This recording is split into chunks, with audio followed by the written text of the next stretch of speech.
उसी का सामना है। दोनों को साइफर केस में 10 साल कैद बामुशक्कत की सजा सुनाई गई है। बता दें कि पाकिस्तान की अदालत ने पाकिस्तान के साबिक वज़ीर आज़म और पाकिस्तान तहरीक इंसाफ के सरबरा इमरान खान और साबिक वज़ीर खारजा शाह महमूद कुरैशी को साइफर केस में 10 साल कैद की सजा सुनाई है। आपको बता दें कि मुकदमा एक सफारती दस्तावेज से मुतालिक है। पाकिस्तान की विफाकी तहकीकात एजेंसी ने इल्जाम लगाया है कि इमरान खान कभी इस दस्तावेज को वापस नहीं करना चाहते थे, जबकि साबिक वज़ीर आज़म ने कहा कि इस दस्तावेज में अमेरिका की जानिब से इमरान खान को ओहदे से हटाने की धमकी दी गई थी। बता दें कि फैसला 8 फरवरी को होने वाले आम इंतखाबात से ठीक एक हफ्ता पहले आया है। यानी आपको याद होगा कि आम इंतखाबात शुरू होने वाले हैं। 8 फरवरी को आम इंतखाबात के लिए पाकिस्तान में वोट डाले जाएंगे, लेकिन उससे पहले पीटीआई को और एक झटका लगा है। पीटीआई के बानी और साबिक वजीर शाह महमूद कुरैशी को साइफर केस में 10 साल कैद की सजा सुनाई दी गई है। आपको बता दें कि मुल्क में पार्टी के खिलाफ सख्त कार्रवाई के दरमियान पीटीआई बगैर किसी इंतखाबी निशान के इंतखाबात में हिस्सा ले रही है और केस के फैसले में अदालत की जानिब से कहा गया कि इस्तिगासा के पास जुर्म साबित करने के लिए ठोस शवाहिद मौजूद थे। सजा सुनाई जाने के वक्त दोनों मुल्जिमान कमरे अदालत में मौजूद थे और मुल्जिमान ने 342 के बयान के सवालनामे पर दस्तखत करने से इनकार किया। मुल्जिमान की जानिब से कहा गया कि अपने वकला की गैर मौजूदगी में सवालनामे पर दस्तखत नहीं करेंगे। ताहम जज की जानिब से कहा गया कि आपके दोनों सरकारी वकला सफाई उस वक्त कमरा अदालत में मौजूद है और उन्हें हिदायत की है कि सरकारी वकला सफाई से मुशावरत के बाद सवालनामे पर दस्तखत करेंगे। याद रहे कि बानी पाकिस्तानी तहरीक इंसाफ पीटीआई इमरान खान की जानिब से साइफर केस में सरकारी वकला सफाई की तकर्री को इस्लामाबाद हाई कोर्ट में चैलेंज किया गया था और पीटीआई की जानिब से दायर की जाने वाली दरखास्त में इस्तिदा की गई कि साइफर केस में अदालत का 26 जनवरी का हुक्म कलअदम करार दिया जाए। दरखास्त में इस्तिदा की गई कि सरकारी वकला की तकर्री के बाद की कार्रवाई भी कलअदम करार दी जाए। लेकिन बड़ी खबर अब ये कि पाकिस्तान की एक अदालत ने पाकिस्तान पीटीआई के जो बानी है इमरान खान और साबिक वज़ीर खारजा शाह महमूद कुरैशी को साइफर केस में 10 साल की सजा सुनाई दी गई है।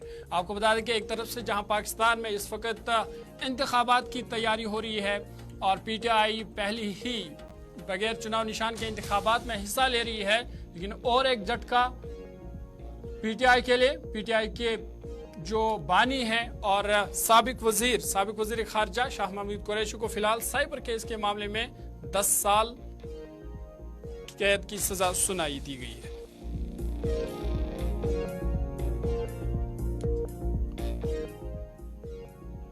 आगे बढ़ते आपको बता दें कि आज महात्मा गांधी को उनकी 76वें बरसी पर याद किया जा रहा है। इस मौके पर सदर द्रौपदी मुर्मू, वज़ीर आज़म नरेंद्र मोदी समेत तमाम बड़े लीडर आज राजघाट गए और महात्मा गांधी को खराज अकीदत पेश किया। वज़ीर आज़म ने सोशल मीडिया पर लिखा कि उनकी महात्मा गांधी की 76वें बरसी पर उन्हें खराज अकीदत पेश करता हूँ। उन्होंने लिखा कि मैं उन तमाम हीरोज़ को सलाम पेश करता हूँ जिन्होंने मुल्क के लिए अपनी जानें कुर्बान की है। उन्होंने कहा कि उनकी कुर्बानी हमें अवाम की खिदमत और मुल्क के लिए अपने ख्वाबों को पूरा करने की तरगीब देती है। आपको बता दें कि इस तकरीब में नायब सदर जेपी धनखड़ और बाकी लीडर भी मौजूद थे।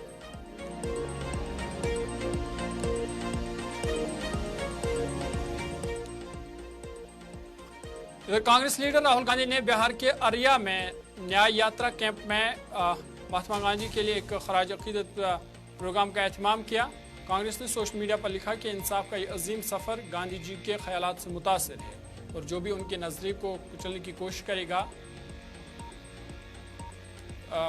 हम उससे नहीं मिलेंगे। वहीं कांग्रेस लीडर जयराम रमेश ने भी सोशल मीडिया पर लिखा कि 76वें साल पहले आज के दिन महात्मा गांधी को नफरत फैलाने वाली ताकतों ने कत्ल कर दिया था। उन्होंने कहा कि हमारी लड़ाई इस नजरिया और उसके पैरोकारों के खिलाफ जारी रहेगी जिन्होंने महात्मा की जिंदगी में उनकी मुखालफत की, उन्हें मुस्तरद किया और बिलाखिर उन्हें कत्ल कर दिया। लेकिन अब वो उनकी मीरास पर कब्जा करने की कोशिश कर रहे हैं।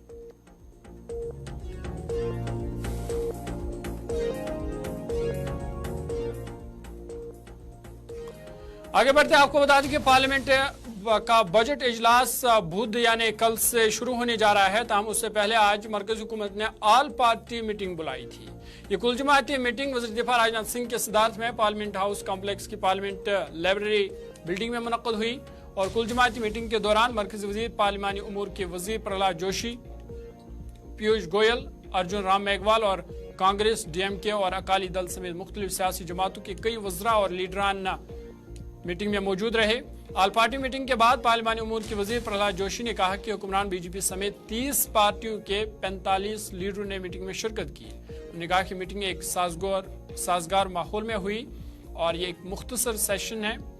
17वें लोकसभा का आखिरी सेशन होगा और उन्होंने कहा कि हमने मेंबरान पार्लियामेंट से दरखास्त की है कि वो पल्ले कार्ड्स लेकर पार्लियामेंट में ना आए।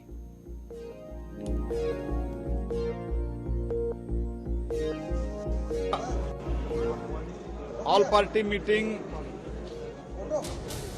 हमने बुलाया था सरकार की तरफ से और 45 लीडर्स 30 पार्टी से अटेंड हुए थे,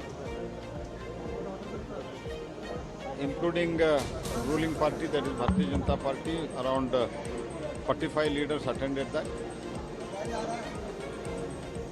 सरकार ने इस बार तो ज़्यादा हमारा थ्रस्ट एक तो माननीय राष्ट्रपति भाषण और राष्ट्रपति अभिभाषण के ऊपर धन्यवाद प्रस्ताव के ऊपर चर्चा होगा और वो 2 तारीख से ही शुरू होगा। वो भी हमने माननीय स्पीकर और चेयरमैन से बातचीत करके सभी अपोजिशन को निवेदन किया है। फ्राइडे से ही इस चर्चा का हम शुरू करेंगे और उसके बाद इंटीरियम बजट होगा, जम्मू एंड कश्मीर का बजट होगा और इमरजेंसी कुछ बिल आता है तो वो भी बिल हम ले आने के लिए प्रस्ताव रखा है। ऑल पार्टी बहुत अच्छे माहौल में सौहार्दपूर्ण वातावरण में चला और कुछ सजेशन उन लोगों ने दिया है, लेकिन सेशन बहुत शॉर्ट सेशन है और अंतिम 17th लोकसभा का अंतिम सत्र है। कुछ सजेशन कॉल अटेंशन वगैरह जो पूछा गया है हमने बताया है हमारा नेक्स्ट टर्म में हम नेक्स्ट सेशन में हम देंगे, ऐसे भी हमने कहा है और इसके बावजूद भी ये भी कहा है फिर भी तो 0 ओवर स्पेशल मेंशन में जो चर्चा स्पीकर और चेयरमैन अनुमति देगा प्रोसीजर के आधार पर, रूल्स के आधार पर, वो चर्चा के लिए सरकार तैयार है। सभी मुद्दे पर चर्चा के लिए सरकार तैयार है, लेकिन सुचारू रूप से सदन चलना है। हमने ये भी निवेदन किया है कि कृपया जो प्लेकार्ड लेके, तट्टिया लेके अंदर नहीं आना चाहिए सर्वसम्मति से।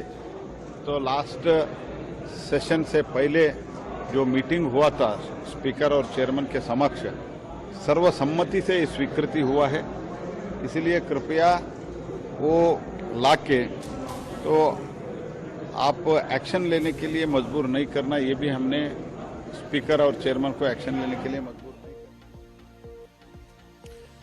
आगे बढ़ते आपको बता दें कि कांग्रेस पार्टी की भारत जोड़ो न्याय यात्रा जारी है और बिहार में राहुल गांधी ने एक तकरीब से खिताब करते हुए कहा कि मुल्क के किसानों को चारों तरफ से घेरा जा रहा है। उन्होंने कहा कि एक तरफ किसानों से उनकी जमीनें छीनकर अडानी जैसे बड़े सनतकारों को दी जा रही है, तो दूसरी तरफ खाद और बीज जैसी चीजों के लिए किसानों से पैसे छीने जा रहे हैं।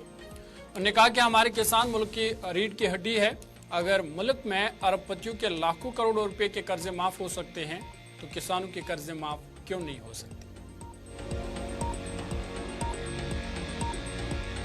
किसानों को चारों ओर से घेरा जा रहा है। आपकी जमीन छीनी जा रही है, आपसे जमीन ली जाती है। अदानी जी जैसे बड़े बड़े उद्योगपतियों को फ्री में तोहफे जैसे गिफ्ट में दी जाती है।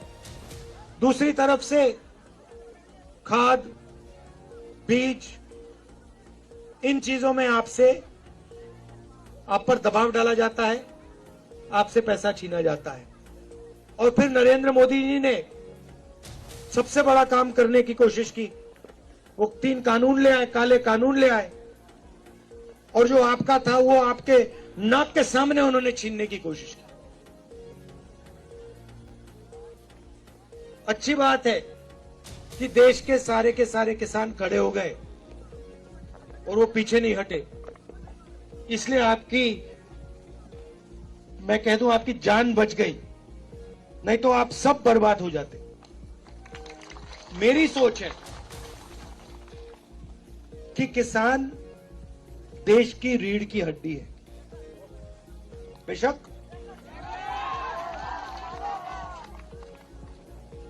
और अजीब सी बात है, मगर अरबपतियों के 14 लाख करोड़ रुपए कर्जा माफ हो सकता है, माल्या का कर्जा माफ हो सकता है, अदानी का हो सकता है, इन सब का हो सकता है, मगर किसानों का कर्जा माफ नहीं हो सकता। चंडीगढ़ के मेयर इंतखाबात पर आम आदमी पार्टी के रुकन पार्लियामेंट राघव चड्ढा ने कहा कि पहली बार चंडीगढ़ के मेयर इंतखाबात में 36 वोटों में से 8 को गलत करार दिया गया। उन्होंने कहा कि कांग्रेस और आम आदमी पार्टी इत्तेहाद को 20 वोट हासिल करने थे, ताहम उन्हें 12 वोट हासिल हुए और 8 वोटों को कलअदम करार दिया। जबकि उन्होंने कहा कि बीजेपी का एक भी वोट कलअदम करार नहीं दिया गया। उन्होंने इंतखाबात को गैर आईनी करार दिया। इंडिया गठबंधन की इस जॉइंट प्रेस कॉन्फ्रेंस में बहुत बहुत स्वागत है। आज जो हमने चंडीगढ़ मेयर चुनाव में देखा वो सिर्फ एक असंवैधानिक या गैर कानूनी चीज ही नहीं थी, बल्कि राष्ट्रद्रोह था, देशद्रोह था। आज जो हमने फर्जीवाड़ा, जो गैर कानूनी काम, जो इलीगैलिटी चंडीगढ़ मेयर चुनाव में देखी है, उसे सिर्फ और सिर्फ राष्ट्रद्रोह कहा जा सकता है। आज चंडीगढ़ मेयर चुनाव में कुल 36 वोटों में से 8 वोट इनवैलिड घोषित कर दिए गए। इतिहास में आज तक नहीं हुआ। आम आदमी पार्टी और कांग्रेस के गठबंधन को 20 वोट पड़ने थे, हमें 12 वोट पड़े और हमारे 8 वोट इनवैलिड घोषित कर दिए गए। और भाजपा का एक भी वोट इनवैलिड नहीं घोषित किया गया।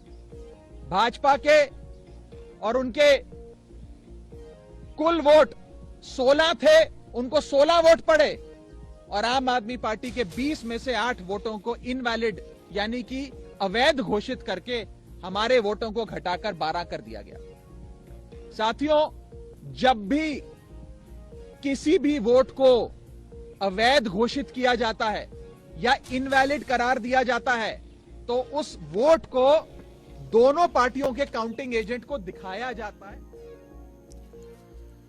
वज़ीर खारजा अजय शंकर ने कहा कि हिंदुस्तानी बहरिया ने आज इस खित्ते में 10 बहरी जहाज तैनात किए हैं क्योंकि हमें दोहरा मसला दरपेश है। उन्होंने कहा कि हमें बहरी कजाफी का मसला है और हमारे पास मिसाइल ड्रोन का भी मसला है। उन्होंने कहा कि हमारे एक जहाज ने आग बुझाई और एक टैंकर के अमले को बचाया जिसने आज ड्रोन लिया था। The Indian Navy has deployed 10 ships today in that region. Because we got a double problem. We got a piracy problem and we got a missile drone problem. If you look, even in the last few days, we actually, one of our ships, I think INS Visakhapatnam, went in and extinguished the fire and rescued the crew of a tanker which had taken a drone. Today in the morning when I came in here, I saw that the Navy had rescued, it's interesting, we rescued Pakistani and Iranian fishermen from pirates. So, I feel today that India's greater capability and our own interests and our reputation today warrants that we actually help out in difficult situations. We will not be considered a responsible country if bad things are happening around our neighborhood and we say, I got nothing to do with this. If you got nothing to do when neighborhood is in trouble, when you are in trouble, neighborhood will say this. So we have actually in the last 10 years developed a very, a very, I would say, powerful narrative. It could be what is happening today through naval deployments in the Red Sea. Some of you will remember last year there was an earthquake in Turkey. We were among our disaster response force went in very early. In many countries, from Sri Lanka to Mozambique to, it's been sort of, and during COVID, it wasn't just the vaccines we gave. We actually sent out doctors, including military doctors, to many countries in the Indian Ocean. So that is where I make the connection with Ramayana. I think a country like the king, a country also should have standards. There is a higher purpose. There is much punya that we earn. Believe me, people look at us much more. Hindustan में अमेरिकी सफीर Eric गारस्टी ने कहा है कि हमने G20 में हम दीगर 18 दीगर ममालिक के साथ भारत के साथ शरीक रहे और इस दौरान उन्होंने कहा कि हमने अपने ख्यालात दुनिया के सामने रखे। उन्होंने कहा कि जमहूरियत को बाइख्तियार बनाने जैसी चीज़ के लिए लड़ना ज़रूरी है। तमाम लोगों का ख्याल रखने का ज़मीर रियासत की तरफ से हिदायत करदा किसी चीज़ से बेहतर निज़ाम।